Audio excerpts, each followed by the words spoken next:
Risen from the ashes to school the masses. Hello everyone, welcome to another edition of the Scholars of Wrestling show. I am your man behind the microphone this week, Scholar Jeff. To my right is coming right back from SmackDown Live this week, Scholar Tarek. What's up, sir? Hello everyone. Dean Ambrose is hurt, and I am very sad, and that's all I got to say about that. Yep, he's hurt and we're all sad. Isn't that right, Scholar Brian? Very, very sad. So much for that 5-year Iron Man streak. Oh dear. Yeah, well, it really stinks. But actually, all things considered, it was an interesting week in wrestling this week. We just had the Clash of Champions, which we will review in its entirety. But we will also be doing so with a unique perspective, as, like we were alluding to earlier, Scholar Tarek, you also went to the SmackDown after the show this week. And quite an interesting show it was. I had a blast. I didn't want it to end. My very first SmackDown experience, one I will not forget. For good and for ill, considering you had to go through Newark the entire night. Oh, Newark was the only bad thing about it. Well, like, getting into Newark, settling in Newark, and then walking in Newark to get to Prudential.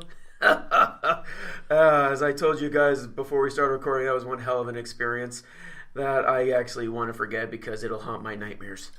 Well, let's move on to the better part of the week. Let's talk about WWE Clash of Champions. Let's go through the entire show and see where they possibly might have gone during this the SmackDown afterwards. Do you agree with that statement, Brian? The better of the week by reviewing Clash of Champions?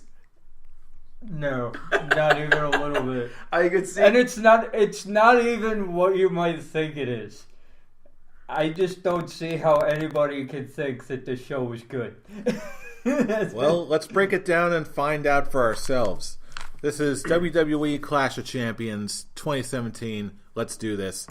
First off, kicking off with everyone's favorite pre-show match, Mojo Rawley defeating Zack Ryder.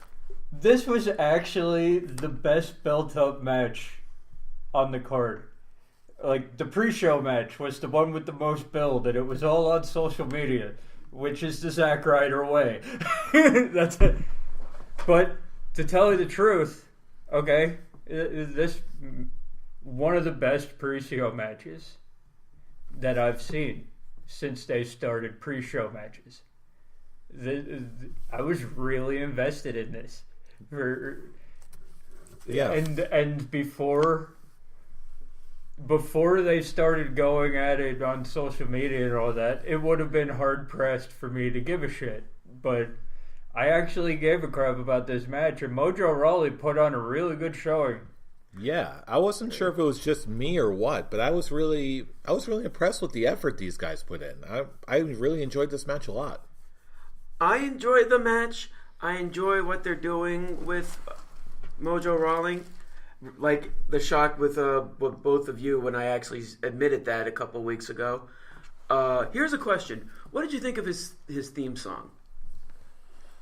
Typical generic bad guy garbage. Yeah, honestly, I tuned in to the show right as the match was going on, so I didn't actually catch it. So I'm definitely gonna have to go back. But from what I heard after he won, it just didn't. It seemed very blah. Here's what happens. It wasn't hype. Here's what happens when a brand new heel turn happens, and it's a lower card guy. Okay, because you had Seth Rollins turn heel back in the day, and his theme music was awesome from the get-go. But when you're a lower card guy like Big Cass and Mojo Rawley, they go generic. They go generic rock song garbage. And then maybe when the guy starts getting over, they add a few frills to it. Like, look at Baron Corbin. The changes that they made to his entrance music once he started getting going, getting the little buzz behind him. They started sprucing it up a little bit, make it sound better than it did. Okay, that's what's going to happen here. Mojo Rawley starts off with garbage. Mm-hmm. theme music, and if he gets a push, if he gets going, the crowd gets behind him in a heelish manner, then they'll start putting little extras into the theme music. This is the base of what's gonna happen. I hope you're right, because at first I'm just like, it's an interesting choice for Mojo Rawley's music, but it's the big question on who is he now? Like, what is this music? What is his look? What is his character? And from what it looked like, there was no character. There was very little character. He still looked like hype bro Mojo Rawley.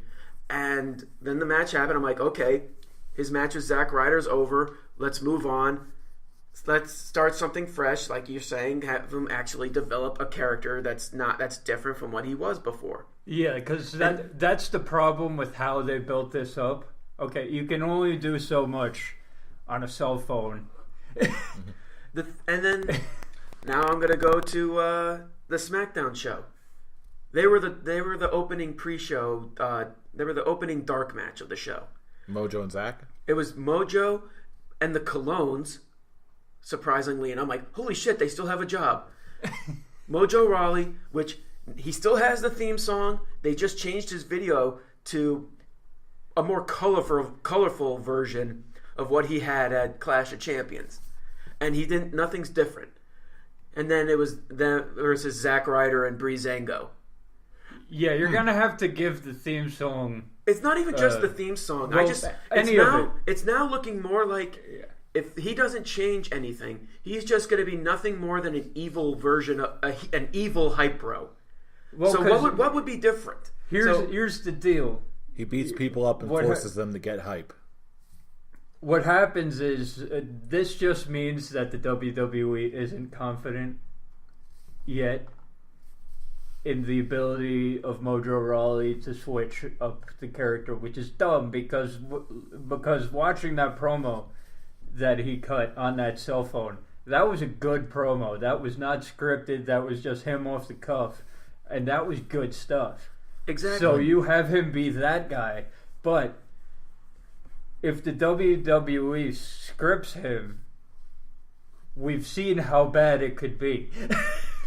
Yeah. Okay, so they're obviously not confident enough to go full sail on the change to give him good theme music, to give him good video, give him a good entrance. He has to get himself over.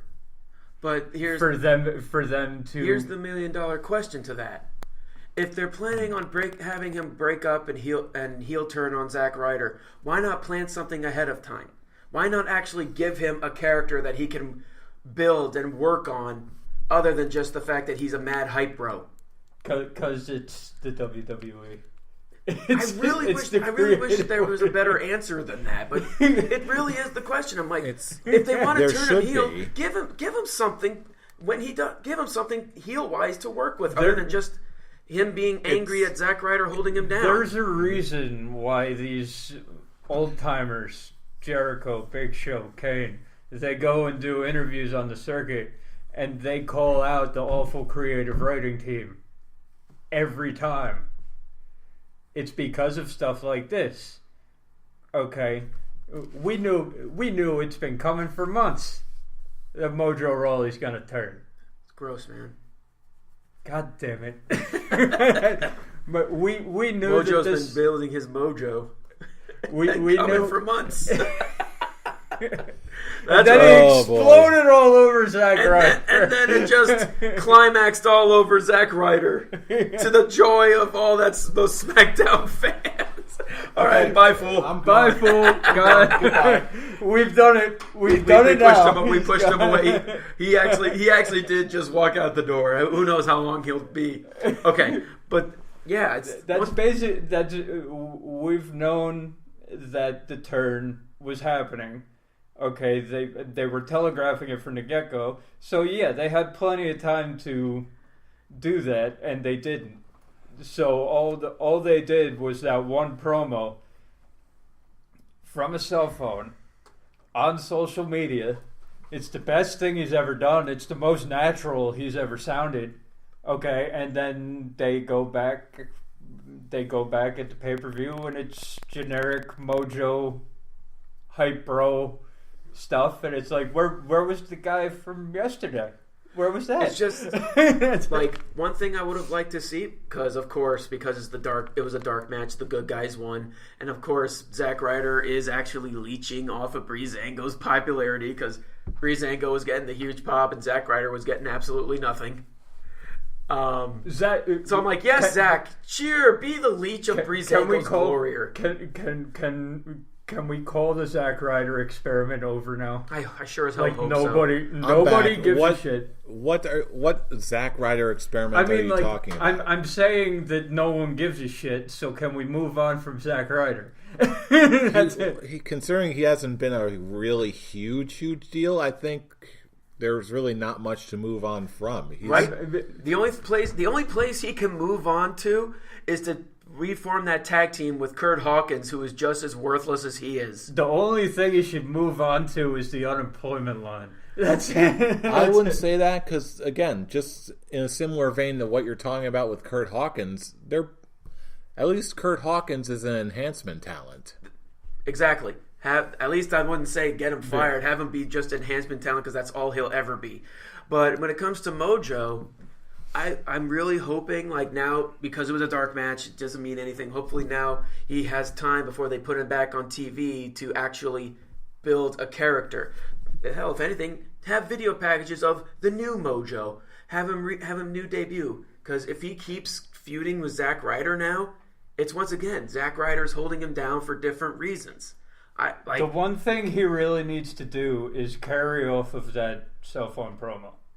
Carry that. Keep going with that, okay? Because I was seeing a change of character in that. Mm-hmm. That was a really serious. He needs a new look. Like, that's fair. Like, but I'm just talking about tights wise. If you're gonna, but character wise, not going into anything else. Keep doing what you're doing with that cell phone promo. Build on it with video promos, right. Video packages. Yeah. There's plenty of promise with Mojo. When I see him outside of a structured environment like that, I actually really like Mojo. Yeah, like he's a naturally likable dude. Mojo Rawley, okay, is not built for a face character. Okay, so it was a bad move bringing him up as a hype bro. It didn't work for me at any level. I don't think it worked for Tarek at any level.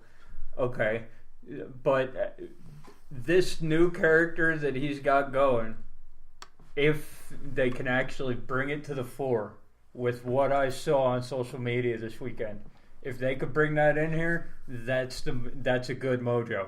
Mm-hmm. That's some good Mojo. That's some good Mojo. We apparently had 8 minutes of Mojo. I think that's the most we've actually talked about Mojo in the entire history of Scholars. Good job, Mojo. You actually are worth a damn to us. There you go.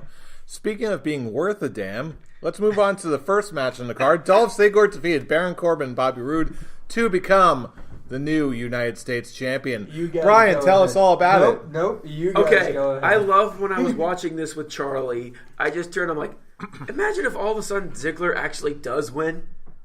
Holy shit! He actually actually happened, and I'm just like, it's Zack Ryder all over again, or it's Mojo all over again for the Andre the Giant Memorial Battle Royal.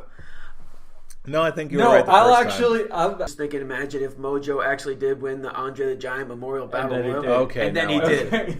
Yeah, he was the one that was all over Zack Ryder's Intercontinental title reign. You son of a bitch. Love you. Yeah. But yeah, my man, Dolph Ziggler